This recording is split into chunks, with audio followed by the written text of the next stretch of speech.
Ibra di testa, Tonali, gol! Sandro! Meritato! Sandro! Hello everyone and welcome to another episode of the SempreMilan podcast. I'm your host, Ollie Fisher, joined once again by Anthony Torgrud. What's up, guys? Glad to be back. I wasn't on the emergency pod, and I heard Madison talk some smack, but at that point I had already recorded 3, and it was Tuesday that week, so I earned a break. But I'm here once again, and now Madison's back on the bottom where he belongs. Yeah, unfortunately, I don't get breaks because Jerry pays my wages, and he doesn't like people taking breaks. So, but I was told we had an agenda against him. That's crazy. Yeah, I know. I don't know what's going on, man. I just get emails being told what to say, when to say it. So, puppet, yeah. Hey, you know you're doing something right when you're getting attacked by both sides. Yeah, like exactly. Pro or anti-Jerry. Well, if that means we're somewhere in the middle, right?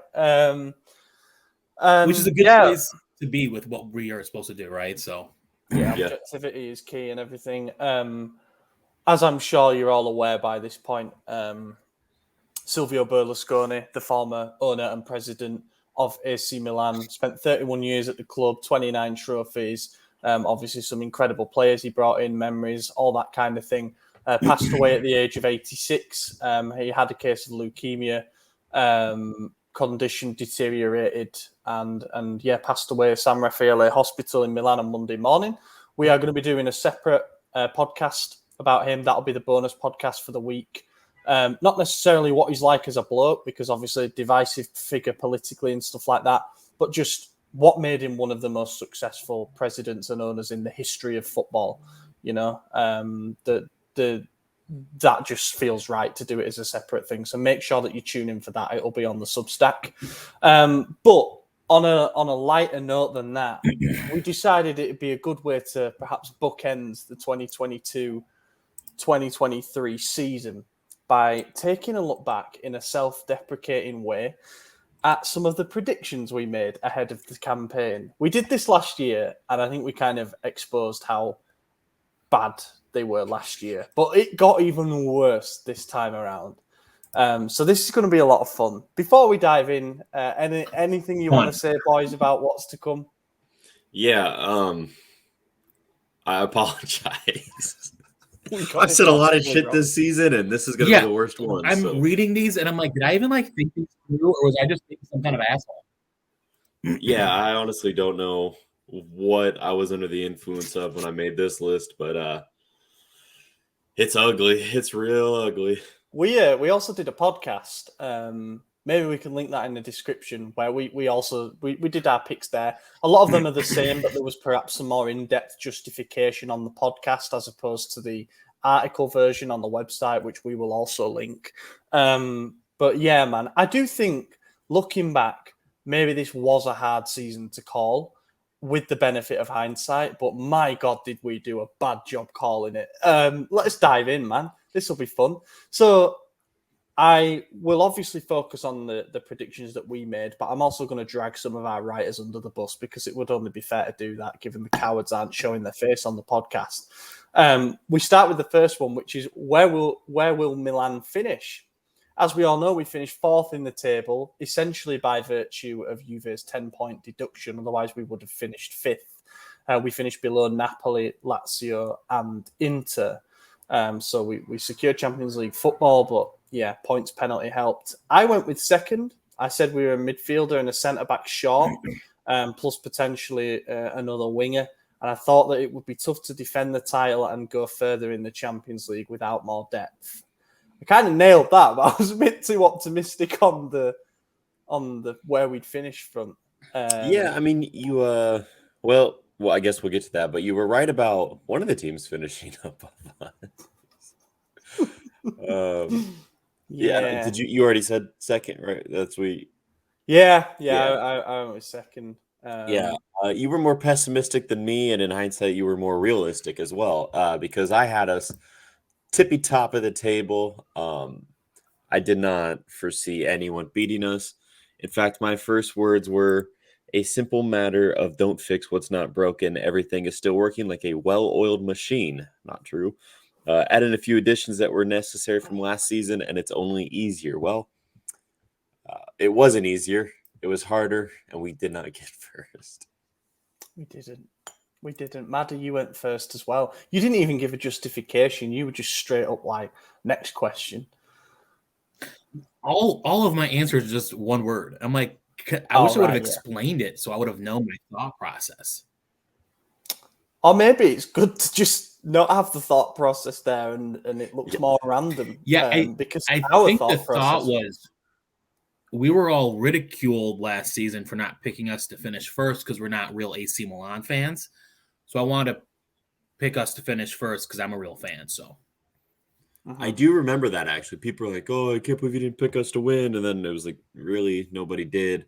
And I think a lot of the justification was over the summer, we saw all of Napoli's then stars getting sold off. And we're like, well, how can they replace those? Like, that one's done. Right. And the idea that Inter was losing more players because they had money problem.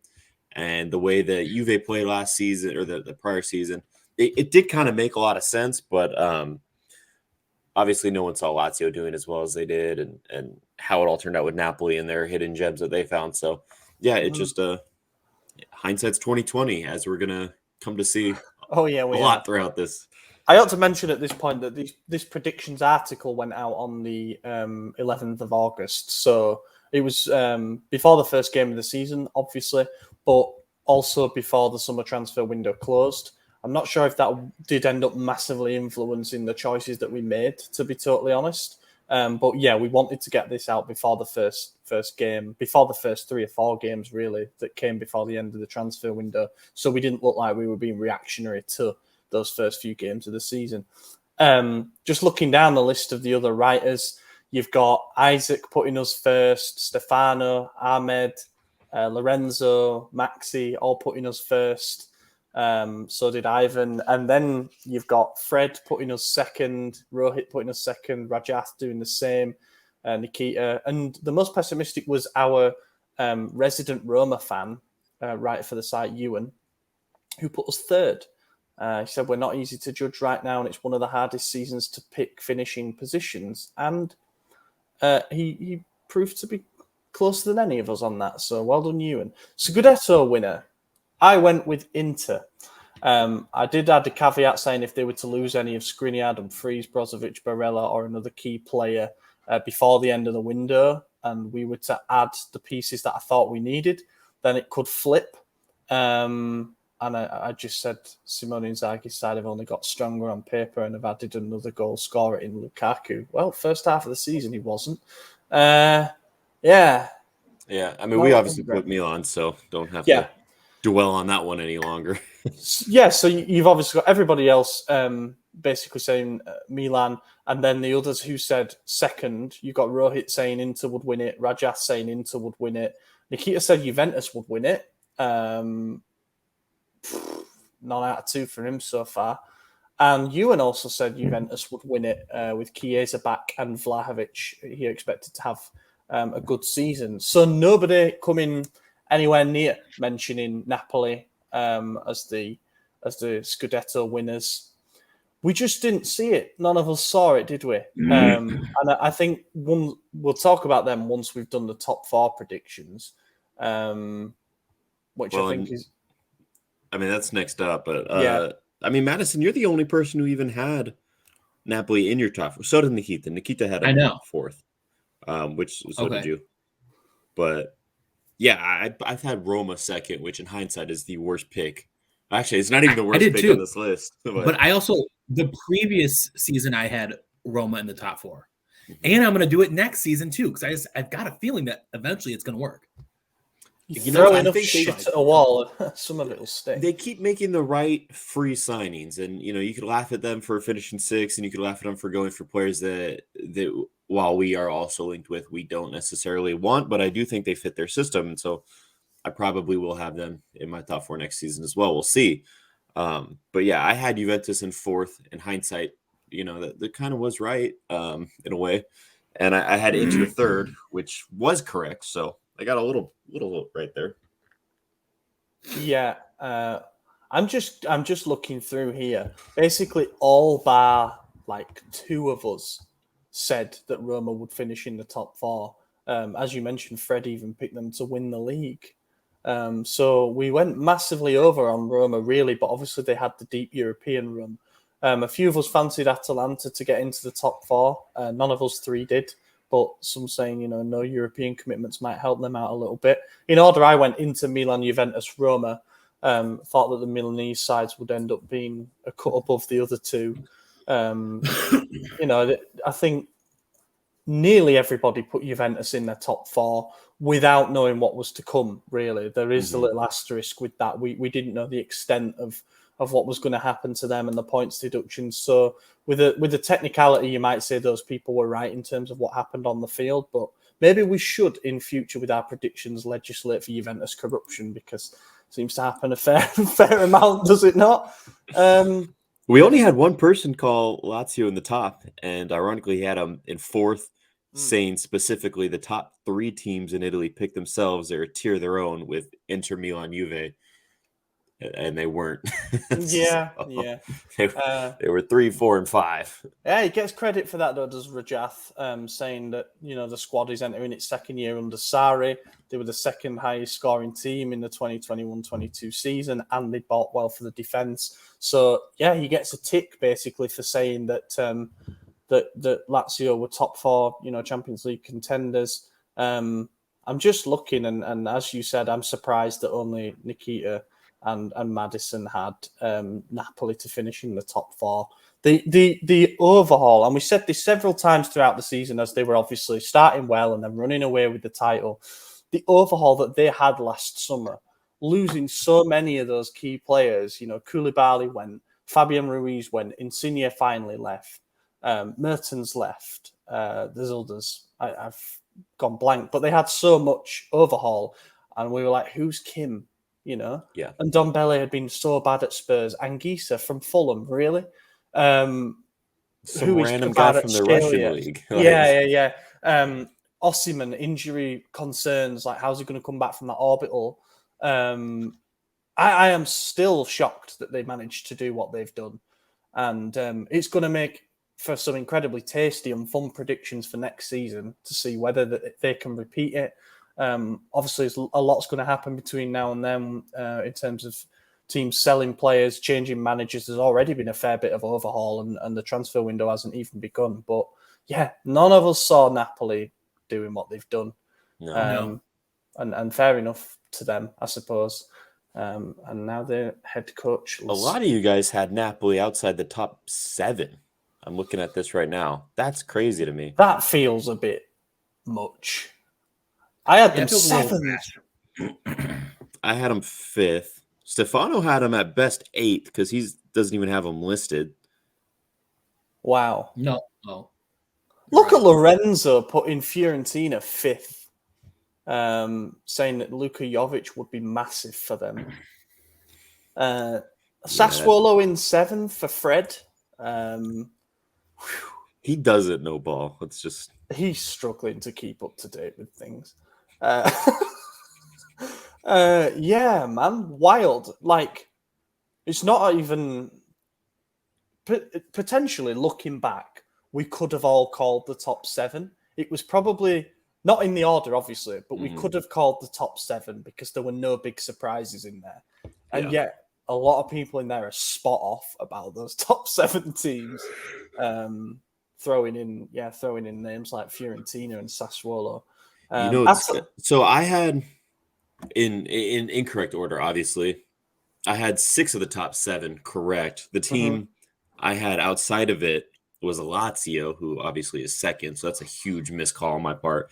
And I had Fiorentina in the 5th, 6th, 7th slot, which they weren't far off. They finished 8th, so I was close. But yeah, in hindsight, I really butchered that one. It's interesting how that works out. But I think at Atalanta, spot on. Yeah, I was just going to say, wait, Napoli. No, I didn't. Got Napoli 5th. Yeah, Atalanta finished 5th. Yeah. There was me, Ahmed, Fred, Ivan, and Ewan who had Atalanta 5th. That felt like a real stab in the dark because it was either a case of they'd had such a bad season the season prior, and obviously they weren't in Europe. So us 4 or 5, however many it was, predicted them to have a bit of a resurgence without having to balance Europe as well, but not enough to get in the top 4 and to be just outside. And that was perhaps a bit of a gamble in retrospect, but it proved to be one of the only ones that we got right. So, yeah, that wasn't too bad, although we ended up finishing inside by 6 points, which it definitely did not look like we were going to do at one point, even with Juve's deduction. We did, but even with Juve's deduction, it looked like we were struggling, After that January collapse and after the match collapse, we were in serious bother. There was a real chance. We were in second in January, right? Yeah. By like 8 points or something, or 6 points. Yeah, we were 2-0 up against Roma, the gap to Napoli stood at 5 points. And then it just all went from there, really. So, yeah, that was interesting. Relegated sides. This is crazy because you basically... Only 2 people didn't have the same 3 teams on the whole staff. Yeah, I mean, so many shouts for Lecce. So many shouts. Ultimately, they only just stayed up, and it was Lorenzo Colombo's penalty that secured their survival. But yeah, an awful lot of shouts for Lecce.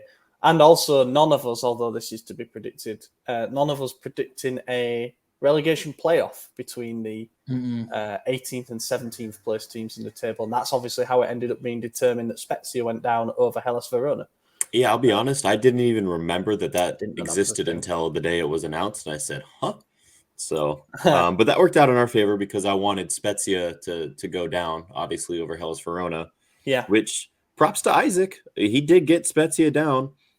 Isaac and Maxi, our 2 Scandinavian boys, are the only ones to get 2 people. Maxi had Sampdoria. Yeah, I think fair play to Maxi for picking the bottom 2 spot on.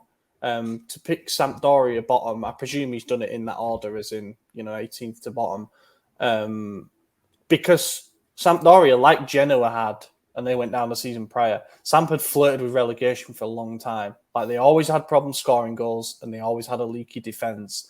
And this year, the trapdoor just fell for them, and they were fucking awful. Like, to win 3 out of 38 games. Score 24 goals in those 38 games and minus 47 goal difference. They changed head coach twice. They brought in Stankovic, which I thought wasn't a bad appointment. Like, he'd done a good job at Red Star. And, yeah, horrendous mismanagement from their owner, Massimo Ferrero, who's an absolute nut job. But they've since been sold to the old Leeds owner, Radrizzani. So I hope to see them back up because not only are they 6 points a season, but I think they're an okay club. So yeah, some other rogue shouts in there. Salernitana, I think a lot of us expected them to not repeat the miracle of the season before when they went on that ridiculous run in the last few games to just about keep themselves up. They ended up finishing 15th and they ended up finishing 11 points above the bottom 3. So fair play to Salernitana. They look like they might be here to stay for a while. And that's about it really, isn't it? Rohit beat Spezia. And obviously they ended up staying up with the relegation playoff. None of us picked Hellas Verona to be this bad. Obviously they ended up staying up, but they technically finished inside the bottom 3. If you look at, goal difference, for example, though they did win one more game than Spezia throughout the regular season. So, yeah, they've ended up staying up. Capocannoniere, so the top scorer in Serie A. Wow. This is when the predictions get fun. Because you're about to hear a great shout from Madison. Right. My shout was Ciro Immobile. Seems like the obvious answer. He's won it multiple years in a row. And what does he go and do? Only his lowest scoring tally since 2015. So that one backfired on me pretty bad. I think, let's see, Immobile finished 10th. Goals. So 12 goals. That is a low return. Prior to that, he'd gone 27, 20, 36. He'd had a 29 and 23. Like, that was a banker. That was it was his worst return since coming back to Serie A after leaving Sevilla. Yeah, but he was also injured for a while. Yeah, he struggled to stay fit. In there. Which maybe is going to happen now. He's into his 30s. Still ended up being a better shout than Tammy Abraham, though. Although I do feel like that wasn't that controversial a pick at the time. Like, he'd had a good season the season prior with Roma. He'd scored 17 in 37. And I just thought he's definitely going to go up from there. Now he's had that first season of adaptation. He played more games, but it felt like he also struggled to stay fit. I think he had quite a few appearances off the bench with Belotti, starter over him for a stretch of the season. And he didn't even really do any better in Europe either. He only got 1 goal in the Europa League. So it just wasn't Tammy's season. I thought Dybala and Zaniolo, how did that end up? Wow, fucking stupid. I just thought Dybala would team up with him pretty well, and Dybala ended up being Roma's top scorer by a landslide. So here comes a fun one, because Madison picked someone in a 68-way tie for 117th in the race. You want to tell us who you picked? Yeah, this was horrible. Origi. I think I was just trolling AJ because he was so excited for it. Mm-hmm. But I really don't know why I picked the name shows up a few times. And then next to me too. I got a couple.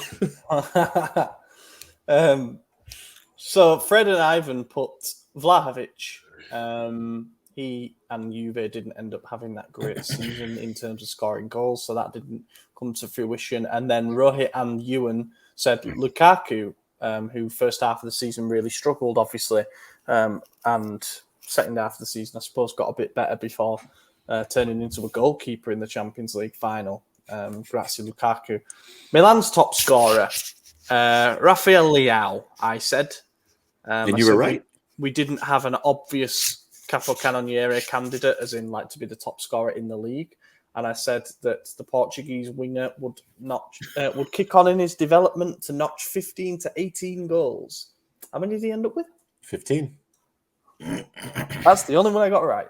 That is the only, and believe me, I was just making fun of Madison, and now I get to tell you guys that I picked Origi with 20 plus goals to be our top goal scorer, and somehow I didn't think that was going to be the top goal scorer in the league either. So take that as you will. But I was not alone in there.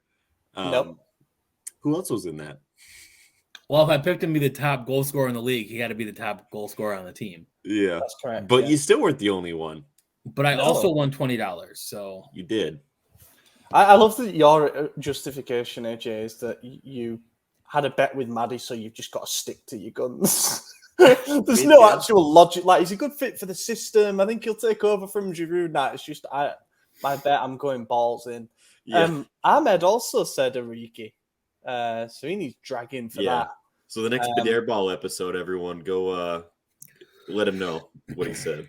The other winners were Lorenzo, Maxi, Ivan, Rohit, Rajaf, Nikita, and Ewan. They all said Leao. So I'm not alone in picking him, although it did go right down to the last game of the season. And it looked as though Giroud with that hat-trick against Samp had nicked it. But then Leao with a brace against Verona in the last game of the season ended up taking the crown from him. So happy days for Rafa. Most assists, I also went with Leao. Said people may presume Leao will now be double-teamed and look less effective, but our attacking threat should be more spread with DK, Lara, Adli, Origi, and a firing Macias to give him more space and options. I mean, it ended up being right, but not for the correct reasons at all. So, if anything, we got more reliant on him. Yeah. AJ, please read verbatim what you put. Yeah. Oh boy. I said Prince Charles. CDK is a true talent and fills our biggest holes. Ayo, pause. Ayo, pause. I also think we should point out at this stage that was prior to Queen Elizabeth II's death. So it would have been King Charles by the time, if we'd have been doing it after the death. We weren't. We weren't. Yeah, Maddie, you got it right as well. Stefano said Leao 2. So AJ 0. Ahmed, Maxi, Fred, Rajaf, Nikita. Look, we need to say on Decatur Lara, we were gassed, weren't we, when he arrived? There's no problems getting carried away with a signing like that. He'd had 10 assists for Club Brugge the season before. When And was he went- announced with us last year? It was early in August. You weren't the only one to pick CDK either, though, because Ivan and Ewan did also. Whereas Isaac picked Teo Hernandez, Lorenzo picked Yassine Adli, and so did Rohit. August 2nd was the day CDK was announced. We wrote this article August 11th, which means there's a very high chance I gave that prediction wearing a CDK jersey because I bought it the moment they announced him. So that tells you how excited I was for one assist. Quite the return. Quite the return. It's still not as bad a shout, by the way, as the Yassine Adli one, because he ended up with 0 and he ended up with 1 start and like 122 minutes. No, but if he would have played more. Just as a general point, though, I think a lot of us, based on those last 2 categories, presumed that the signings we'd made would make more of an impact. Yeah. You know, that was 11th of August. It's not like we were in July or we were in September, so we had a bit of time to look back. We genuinely thought some of these players that were coming were going to be useful to Pioli and to the system and to give us depth.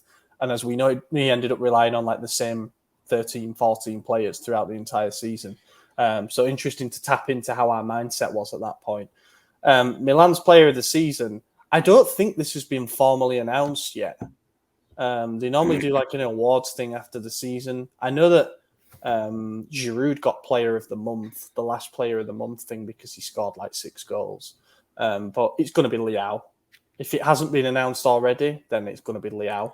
I think they did announce it. I'm just going to go back through. See if you can find it. But yeah. I went with Leao for obvious reasons, based on him being top of goals and assists, which he was. Someone picked MVP of the season, Ollie G. I don't know how. Fucking He hell. was. So, you know what? I think the admin for the Milan team fucked up because the caption says your MVP of the season, but the video says MVP of the month. So I think they just screwed that up. Yeah, I remember the month one being announced as Giroud because it was obvious he scored a hat trick and he'd scored in 3 different games in that month. Yeah, and that fits. It has to be Leao. He was ahead in goals and assists. As I said, well, you would think Holland would win Young Player of the Season for the Champions League, but somehow they gave it to Kvara, which Holland had. He was top goal scorer. He won the damn thing. Yeah, I know, man. Yeah, AJ, you went CDK. You said he's going to connect our great midfield to a new and improved and already great attack, the catalyst of it all. Yep. He was the catalyst of it all, but it wasn't a positive catalyst, that's for sure. No. He's literally the catalyst of the management getting sacked. Yeah. Yeah. Just take those 5 words in isolation, the catalyst of it all, and I think you get a tick for that. Isaac said Teo Hernandez, a force of nature on the left, and his importance is undeniable. I would say Teo would probably maybe not even be top 3. I'd argue Tonali probably gets in ahead of him into 3rd place, and even potentially Mike, but obviously he missed a long stretch. So if you go in MVP, then I don't know. That was another thing as well. We all didn't think Mignon would be out for half the season. Yeah. God, I hope he's fully fit for the entirety of next season, because I just think it gives us so much more. And I hope he's here, obviously. Matt, you said Origi for our player of the season. If he's a high scorer, you got to keep things consistent. So. Yeah. Look, if you'd have picked someone else, then we'd have been bashing you for being dumb. So you went with it. Fair enough. Rohit did say it would be Maignan. And Rajath said it would be Sandro Tonali.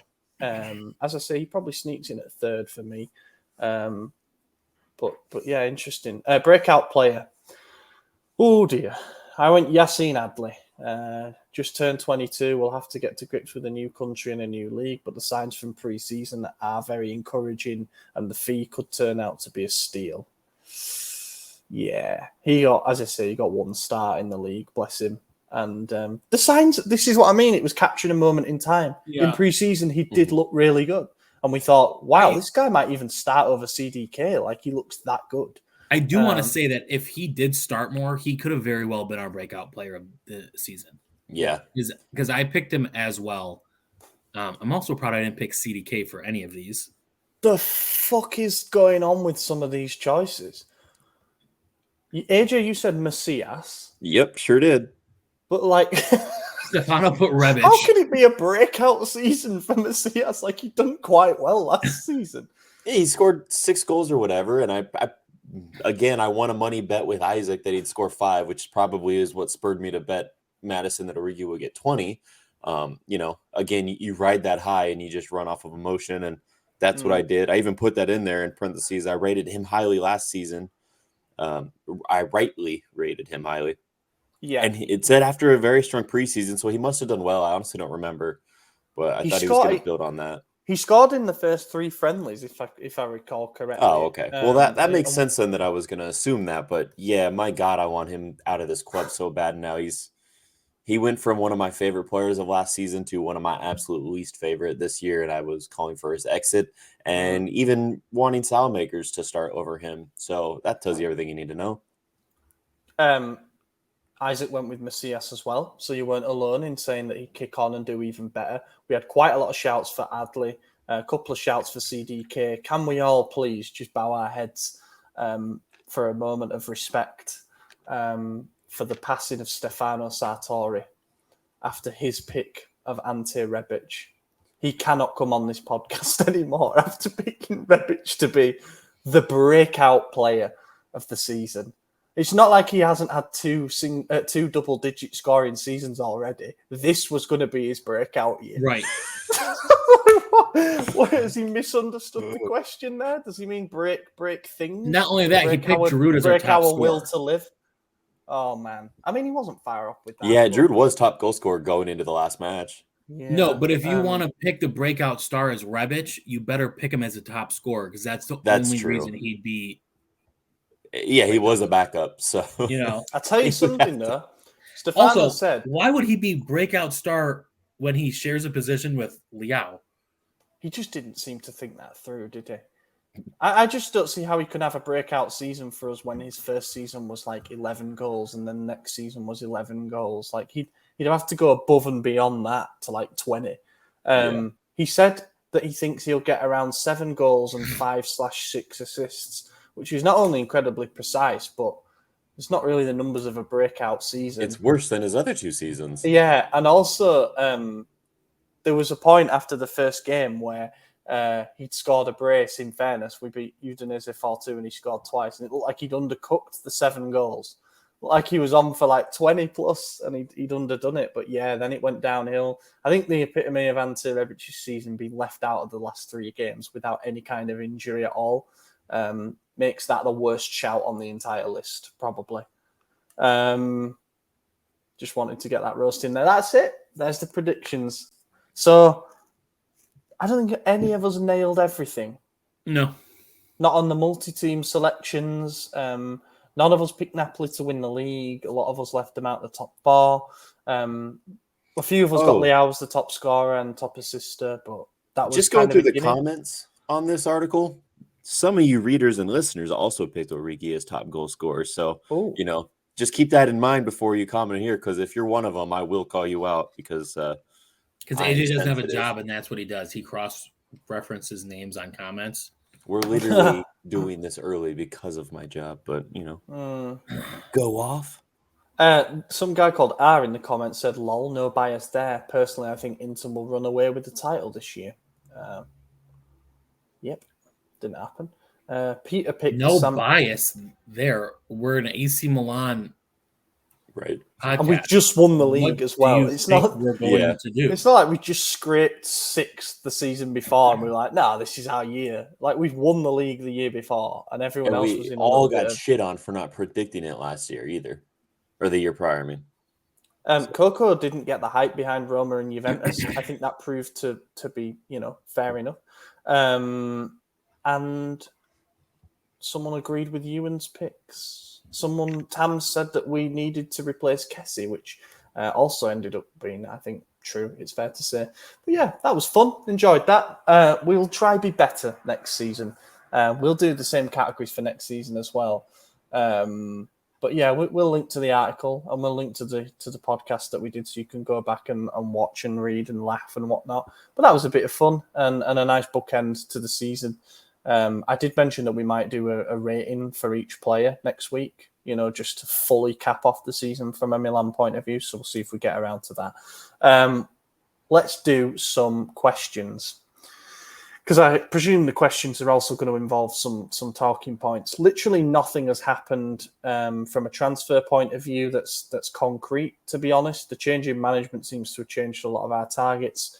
Hopefully, it sounds like Kamada's going to join anyway, but we've gone from like Berardi to Chukwueze, and it's a bit up in the air at the moment, basically. So we'll just do some questions for now.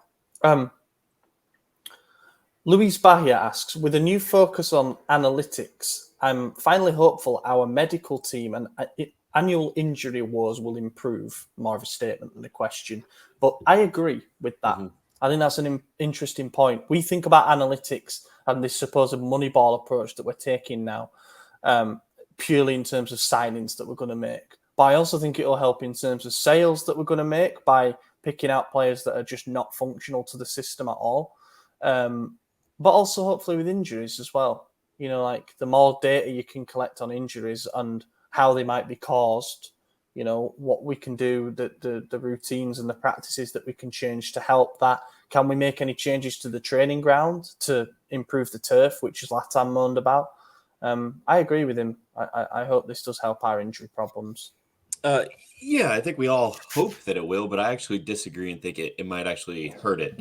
I think the premise of the analytics is to find value where other teams don't. And a lot of reason why other teams don't find value is because of injury, players that get injured a lot. So I think we're going to be going for that, where we see, okay, this player has a lot of potential. We see the numbers. It backs it up. There is a player there. We could get him cheap. We could get him free. Why are no one else taking him up on this? Why is the owning club letting his contract expire? Because he gets hurt all the time. He's going to come here. It's going to continue. So, and you are seeing that with some of the names. I mean, look, I want Pulisic probably more than anyone who's listening right now, but he gets injured a lot. So we know that's going to happen if it comes. I just think that's going to be the case. I mean, we signed Origi when he was hurt and he continued to be hurt. In hindsight, I don't know how we thought he was going to do so well, but maybe going into this season, I'm a lot more pessimistic than I was when we made that previous list, but I worry that the injuries are going to continue unless we start upgrading the facilities, the medical staff, the training ground, things like that. That might improve it.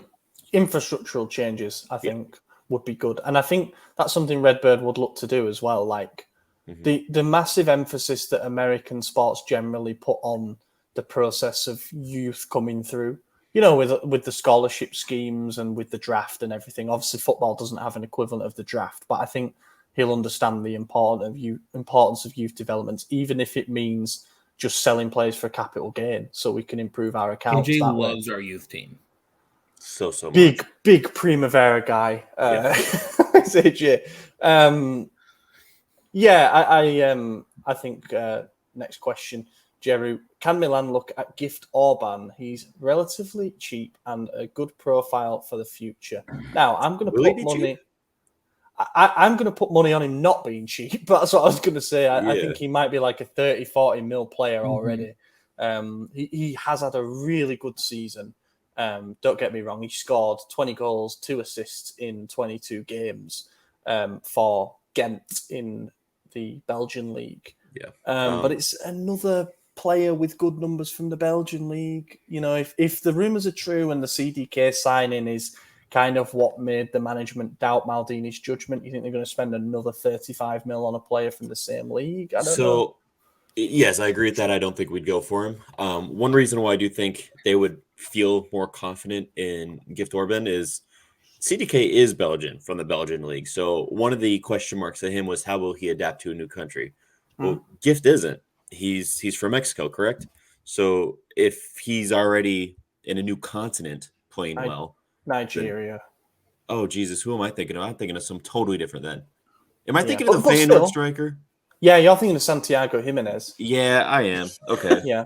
But I mean, off. still, the same point premise. counts. The Yeah, point yeah, does count. Yeah, just flip some nationalities around. But yeah, he's playing in a different continent already, and he's succeeding. So maybe it will translate. Who knows? Yeah, I really like him as a profile, but I just think we're going to be reluctant to make those kind of investments. But that's the thing now. If we're in the market for high-profile talent that we think that we can develop on, like we have done over the last few years, then that's kind of the market you have to be shopping in. You need to be paying those figures for players. Otherwise, you're taking a gamble on your 10, 15 million players like Adley, who purely might just say, nah, not for me. It's a tough one. It's a balancing act. But if you do manage to attract a player like that as well, I think it makes your project look better. It's like, we managed to get one of the better players on the market. We must have a good vision for the future. Otherwise, he wouldn't have come. And that brings me on to the next question. Michael Gambino asks, Marcus Thuram or Gianluca Scamacca? Scamacca. Easy Thuram. Thuram would be a free transfer, which means we'd have money to spend on the right wing if that's the route we want to go. And it sounds like it because the players we're linked to sound like they're going to cost money. Scamacca would be a loan. He's coming off a really bad season at West Ham. Obviously did well with Sassuolo, but I just don't know if I want him.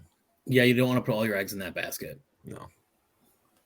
I think the potential appeal of Scamacca would be that he'd be available on a loan with option.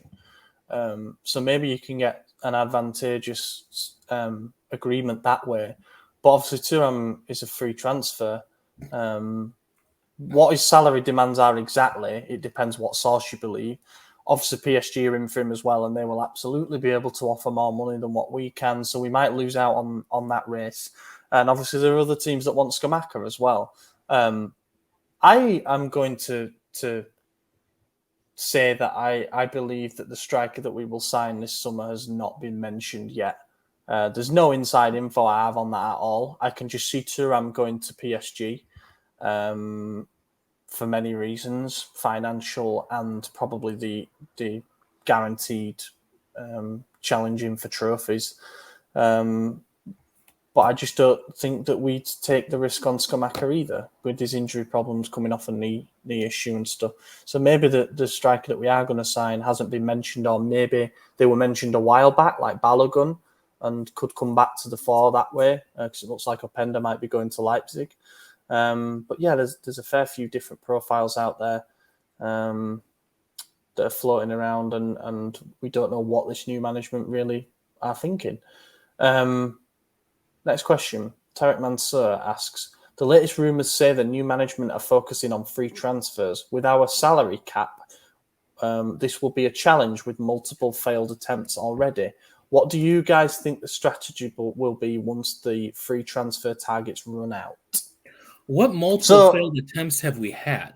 There's the center back who went to Roma, and we Tielemans. went in late, right? Yeah.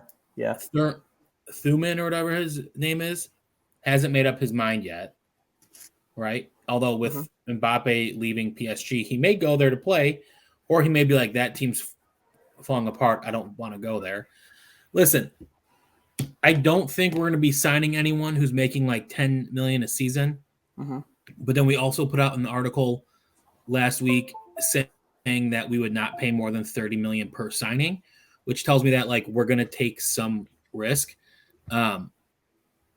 They were saying that they're going to pay Pulisic 5 million. Like, if that's the case, like, that's enough, that's enough to sign a decent player. We don't need to be going out spending 10 to 15 a season, when they're a new person to the squad or at all. Like, I don't really foresee that happening in the future in Italy. So I think a few people misunderstood that 30 million article as well. What it was basically saying is that in the contract that Ferlani signed to become our new CEO, any signing we make that's over 30 million euros has to be approved by Cardinale. Anything below that, Ferlani can approve himself. Right. I don't know why they picked 30 mil. Maybe there is some stuff built into that around the signings that were less than that worked really well, and then CDK who was over that, who didn't work well. Maybe that is very deliberate, but I think that's important thing to point out. And yeah, I think people are panicking way too much about free transfers. Like Tielemans, he would have been good. He's better than Krunic. He's better than Pobega. He's a pretty good footballer. Maybe not a guaranteed starter when Benacer and Tonali are both fit, but he chose money. He chose the higher offer. He chose a good project. Like Villa aren't a joke. They are trying to build something there with Emery. They do have Europe. He also chose to stay home. Like he can stay in the Midlands. Like he doesn't have to relocate. As you mentioned, Maddie, the Midlands of England compared to Milan, Italy. What a lovely choice. I don't even know what the fuck the Midlands is. I'm assuming like the middle of the country. Birmingham. Yeah, so anywhere from like Birmingham over to Leicester is what's classed as the Midlands. It is the two cities he's from. Potentially well, in between you've got like Wolverhampton and like West Bromwich, and even places like Nottingham and Derby are classed as the East Midlands. But yeah, the accents around there are dreadful, so that is something. But yeah, he's chosen them. Fair enough. And Dicker, as Maddie mentioned, we went in late. Good luck trying to hijack a deal when a player's already got a medical booked in. That seemed very reactionary after the sacking of Maldini. I think, and it sounded like the player actually was down for it, but the agent was like, "No, I've already this is tied up." And I don't like that an agent is allowed to usurp a deal like that. But at the same time, like that is their one job, is to get you a contract. So if they, I guess I kind of get it. It's just you should always go with the player's will over what's going to make the agent the most money. However, that said, I don't know if Indica would have fit in with us. I gave an analysis in the chat that I think it makes sense given that Kalu is a center back that could also play right back. And then if you start him right back, then you get Indica and Tomori. And when Teo is, when we're in possession and attack, Teo gets forward, then we shift to a makeshift back three, which then Kalulu is playing center back, and Dika is that third man in the three-man back line, and Teo gets forward. So it does work. But at the same time, we do play a back four, and Calabria is not going to be benched. So I do think it would create some issues, but there is a place for him in our squad. Regardless, it's not my priority right now. I think we need to revamp the attack and get quite a few midfielders in here before we start looking for an additional center back. Because we do have Chow. I'm going to say the same people who are crying about the notion of Thuram potentially choosing not choosing us over PSG because we can guarantee him a starting spot, are also saying, why on earth wouldn't Dicker choose Roma over us? That looks really bad on us. Roma absolutely will start him in their back three.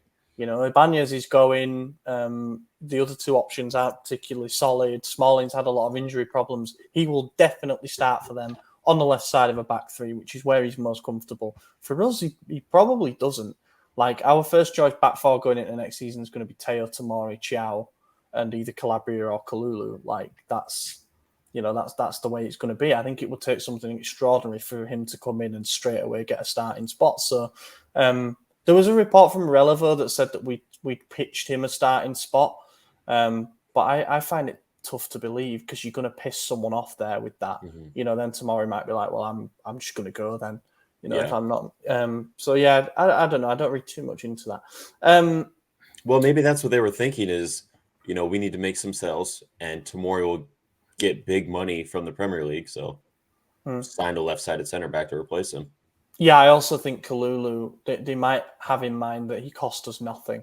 So if an offer of like 40 mil were to come in for him, I don't know what his market value is now. It's tough to judge after a bit of a down year, but that is pure capital gain. Whereas, we paid 29 for Tomori, so it's a bit harder to make as big a profit. But I don't expect any massive changes in the defence in general, to be honest. But I would still like a centre-back because I think Kier, Gabia are not going to contribute too much next season. So it would be nice to have that. It's just not priority at the moment. Yeah, exactly. It's something you can maybe tie up a loan deal for. Like Malang Sarr got mentioned again. If we have him as cover on loan from Chelsea for a year, that's fine with me. Christian Espinoza, rank these 5 strikers based on who you think would score the most goals for us.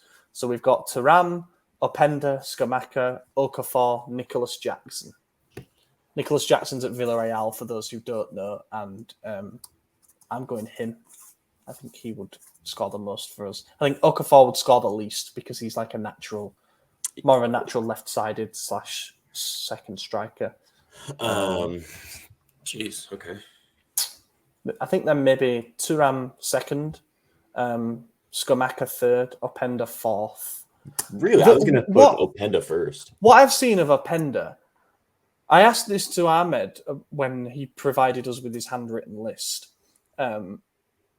I don't understand how Openda helps us break down a low block.